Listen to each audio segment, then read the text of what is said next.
Hey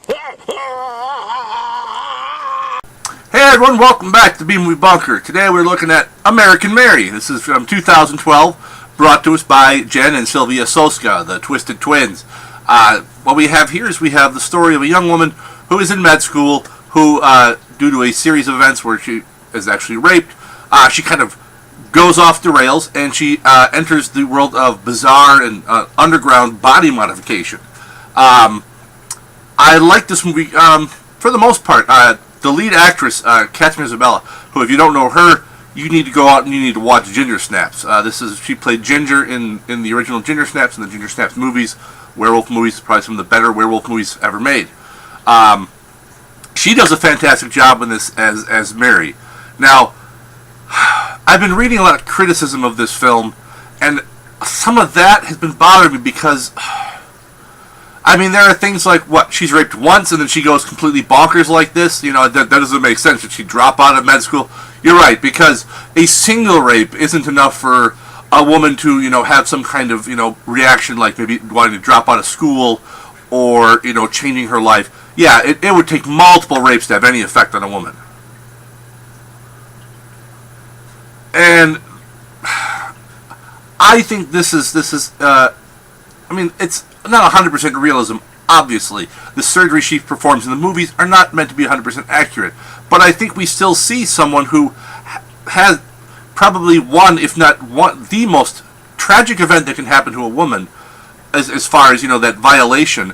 And it derails her life. The life she had planned, it completely changes her path in life. Now, doesn't mean everyone who experiences that is going to end up like this. Of course not. Everyone reacts to things differently.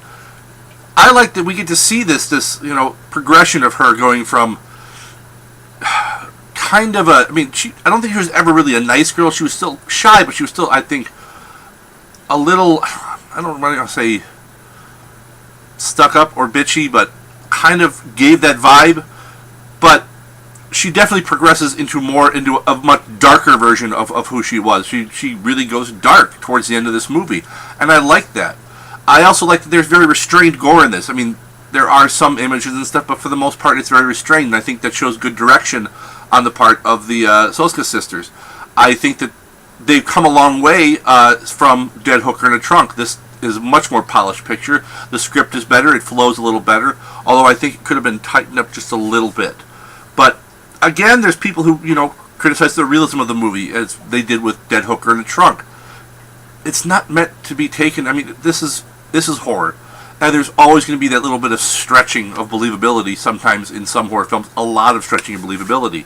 You have to accept that. That's just how these movies go. They're not meant to be, this is how the real world works all the time. Well, obviously not. This is kind of a blending of that underground, and underground is always exaggerated a bit more in film and in scripts, where it's exaggerated a bit more than what it really is.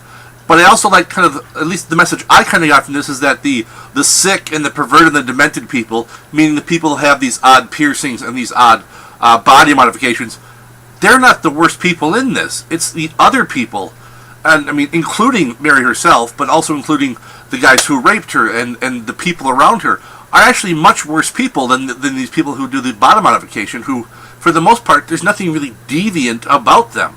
And then the fact that they're still just normal people who just have this fetish, which whatever it is, that in no way makes them bad. I like that overall. I mean, I don't know if that was an intentional thing or not, but that's kind of an impression I got from it as well. Aside from Mary's descent into this, you know, the darkness that consumes her. And I'm not saying it's the body modification that's the darkness. It's what drives her eventually towards the end. Scale of 1 to 10, I don't know. In some ways, it's kind of like, you know, you got those. If you're an old fucker like me, you know, that damn kids are in my yard. That ball's mine now. It's over my fence. I get a little feeling of that because I don't truly understand the body modification stuff. But I'm not going to sit there and go, what the fuck is wrong with you people?